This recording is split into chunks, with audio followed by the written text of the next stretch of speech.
This club has won 2 European trophies despite playing in the 7th tier of English football. But how is that possible? FC United of Manchester are the reigning champions of a unique invite-only competition. However, tonight is a repeat of last season's final. As Prague Raptors of the Czech Republic visit Broadhurst Park, in the away dugout is a familiar face in former Charlton Athletic player Kim Grant. Kim, Tuesday nights under the lights in a European competition. What a lovely place to play football. Definitely, it's nice to be back to England. It's a bit breezy a little bit, but the pitch is in perfect condition and really looking forward to it. How good is this competition for non-league clubs? I think it's brilliant. For us, it's certainly exposed our club in terms of where we are in the Czech League. We'd certainly given other teams that never would have dreamt of going to the San Siro and all that. I never played in San Siro. I played in some big stadiums like Old Trafford and stuff like that, but it gives experienced players that would never ever have the chance to play at a European level. FC United of Manchester play at step 3 in the English pyramid. What level do Prague Raptors play at? I would say a bit similar to the same level and maybe one level up as well. I think people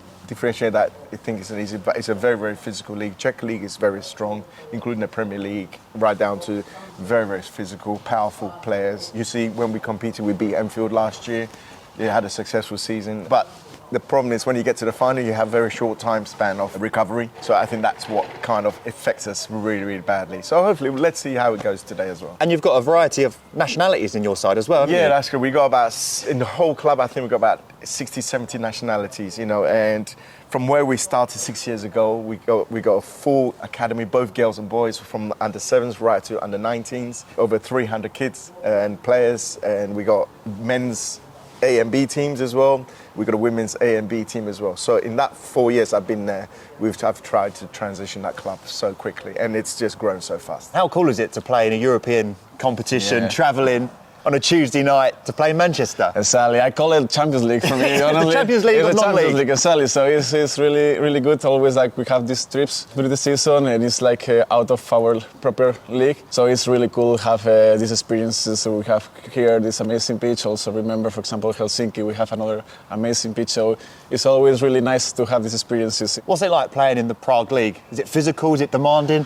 Yeah, for example, I'm used to play in Spain. That was where I was playing a lot of times, and it's really different. In Spain, we are really tiny. So in Czech Republic, the players are really big, real physical, and I think it's one of the big difference there, the contundence of the players. What kind of player are you? With pace, with a mentality like Karen in Spain is really tactical way of playing. If you could compare yourself to any Spanish player, who would it be? I would say like more Carvajal way. Oh, okay. Yeah, like I'm left back, but in this way, like kind of going up, down, and like physically kind of strong. So yeah, I will say in that way. Michael, what are your first impressions of FC United of Manchester's pitch? I mean, when I walked through the doors, it was amazing. I've seen the pitch, it looks beautiful. I can't wait. The stadium looks ready. I'm excited. What is it like as a non-league player to play in a European competition? It's not often that we get to travel, so travelling is a highlight. It's amazing to play football in other countries. I love it. And I love England, so it's awesome to play here again. For someone that has played at the highest level, how are you the manager of Prague Raptors? Became actually because I was director of football and head coach with the biggest club in Ghana, Heart of Oak, and I did really well there. And then unfortunately COVID came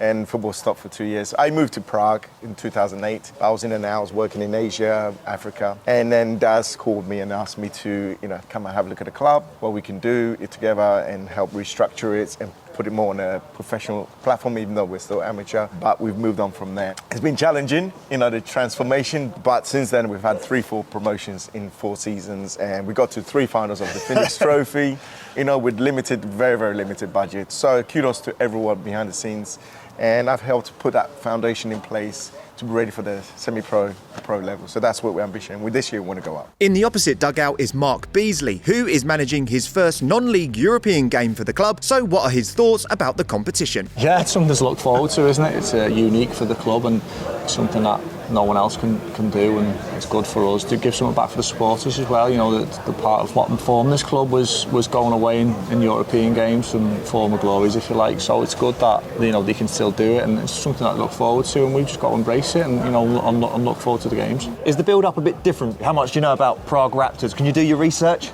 Only a little bit, really. It's a lot different. There's nothing on Scout, put it that way. To be honest, it's come at a good time for us because we need to concentrate on ourselves a little bit more.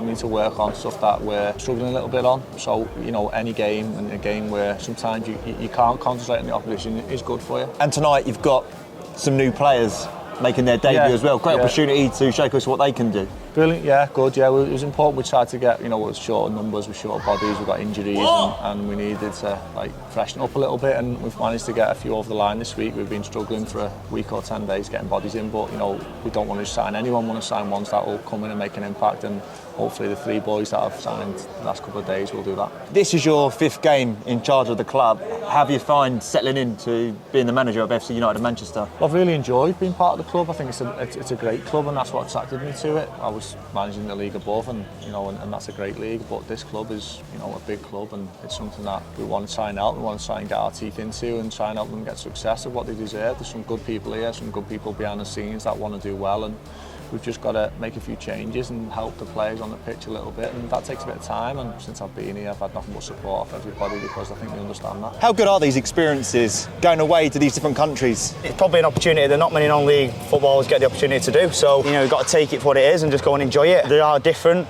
You're getting to to go to places you probably never go on holiday or whatever. And also, as you probably know, we've the opportunity to play in some really good stadiums as well. So yeah, good. And for visiting teams, this is a lovely place to come and play football. Yeah, it is. This is a good non-league setup. Don't get me wrong. We've got a good fan base, good pitch, good facilities. I'm sure that they'll want to raise the game to go and give us a good account of themselves. So you're getting the opportunity, no matter how you dress it up, to play in European football in some way or some shape or form. You're getting to play against different nationalities, you're getting to go abroad, so yeah, it's good. And what's your style of play? I like to play, I like to be on the front foot and really retain the ball and go through transitions. But yeah, we have a lot of key players missing because of the visa. That's why we like to, hopefully we get a good result today, and then you can see we have some very, very good players still in Prague. We're limited to the amount of players that we can bring. That's the challenging part. But I believe that what I've got here will give themselves a good account for themselves. And you played in last season's final. Yes. Where you unfortunately lost to FC United of Manchester. Yeah.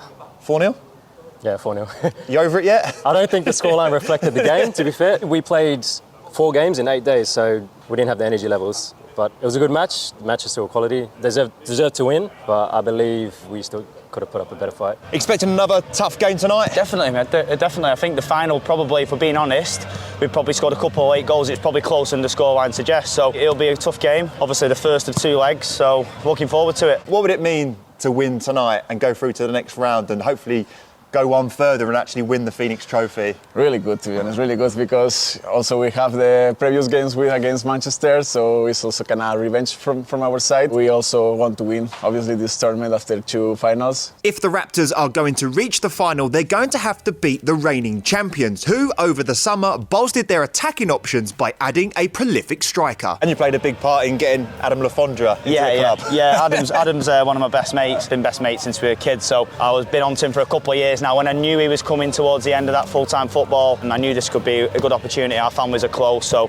it made sense to tie it in. He's missing tonight for a little niggle. It's his old age, I think, but I'm not far behind him. But yeah, he's a top lad, amazing footballer and a good leader as well, and an example for the players at this level. Adam, when you signed for the club, did you realise that he'd be playing European football? I did, but I didn't realise how big of a deal it was for the club, and obviously growing the competition as well.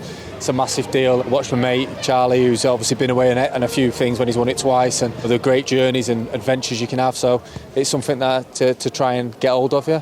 How special is it for non-league players to go and experience what it's like to play in Europe? Yeah, I think it's a really big experience for you. You might not get that opportunity to do that, and Chaz played at San Siro, so that's a massive thing. I've not played at San Siro, so I'm a little bit envious in that sort of aspect with the places you get to go and the experiences you do have out of football. And I think it's a great one for the club and for non-league players in general. I've come to a club where they've got a great setup. They've almost got borderline a league set up with the stadium, the facilities they've got, the fan base they've got as well. There's a lot of growth here.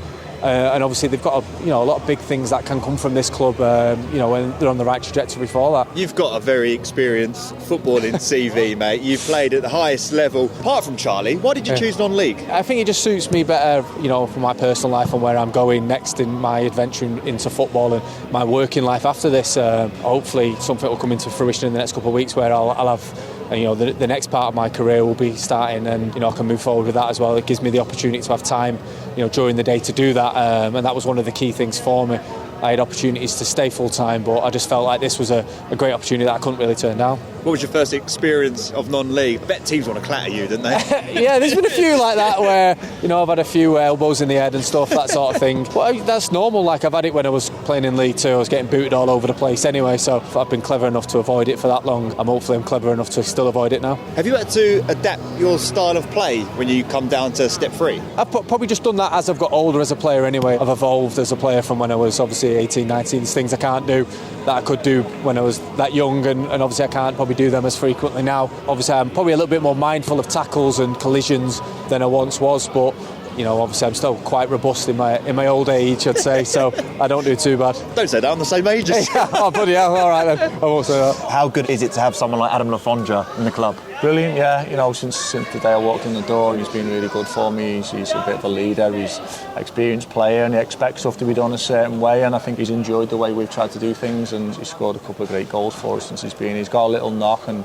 that's a blow. But I'm sure it's not too long term. You've been around non-league for a long time. You've played in non-league. Are you surprised that how much the leagues are growing and the level of football is being raised year on year? Every league now, probably in the last 5 years, has got better. So better players, better coaches, better clubs, better pitches. Everything's better. So the lads that come into this league are better. So everything's improved. So this league's full of really good players, where 5 years ago they were probably playing the National League North. So every league's improving all the time. Just after National League North, that was full of really good players. Full-time players, if you like, and a lot of. But I think non-league football's changed for the good. I think there's so many non-league players step up now into the football league seamlessly. The teams there's that many scouts watching games because they're trying to find the next non-league gem, and the sort of resilience that you develop playing non-league football is something that attracts football league clubs, and I know that for a fact. So I think non-league football is strong, and it continues to get stronger. What was the best place you visited in the Fenix Trophy? Did you stay out for an extra night? And yeah, we've done all that. Yeah, I've done that. Obviously, it's difficult with the league fixtures and stuff. You've got to make sure you're doing things right. But yeah, I loved going to Italy. To Rome and places like that were amazing. Yeah. And obviously, getting the opportunity to play at San Siro was unbelievable. Some of the top elite footballers don't get the opportunity to do. So no matter how you dress it up, I've done it. So yeah, it was good. And last season, you only missed one game, and that was the only game your team lost. Oh, I didn't know that. So yeah, you're probably right. It's just been something I've been lucky enough to be here since the start, and also lucky enough to be selected as such.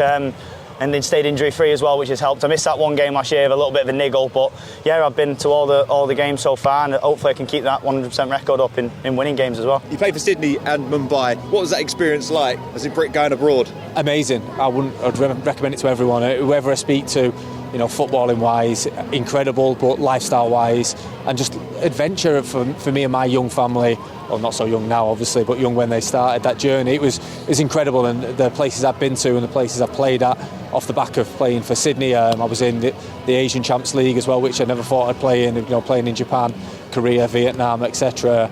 It's an incredible opportunity for me, and I had a great time over there, and I love my time in Sydney and in Mumbai. You're looking forward to going to Prague in a couple of weeks' time? Yeah, it's going to be cold. Yeah, I believe so. Yeah, it'll be something. It seems a long time away at the moment because we're not in the greatest position in the league, so we've just got to put that to one side and then concentrate on what's in front of us, which is tonight, obviously, and then the game's coming up. You host these in the back end of November. FC United of Manchester are staying out for an extra night. Have you got any recommendations of what they should do whilst in Prague? There is some decent clubs out there in Prague. Duplex is one of them. It's a rooftop bars. Food, Czech cuisine. If you like English food, you're going to like Czech food. Schnitzels, goulash, meat, potatoes, yeah, all that stuff. Any monuments? Prague Castle, the bridge, I think it's called the Charles Bridge, the clock, astronomical clock. Going to all the pubs that are in the center is also a really British environment, so they will have fun, but yeah, a lot of clubs and in the center, and Duplex and Epic also really good. You can tell like a lot of British people also coming there, a lot of Spanish, so there's Irish bars, Irish clubs. It's one place I've not been yet, so I think I've played in every one but one since the tournament started, so it's like 18 games or something. So been to a lot of places that, like I said, I potentially probably never go to again, but to get the opportunity to play football there is amazing.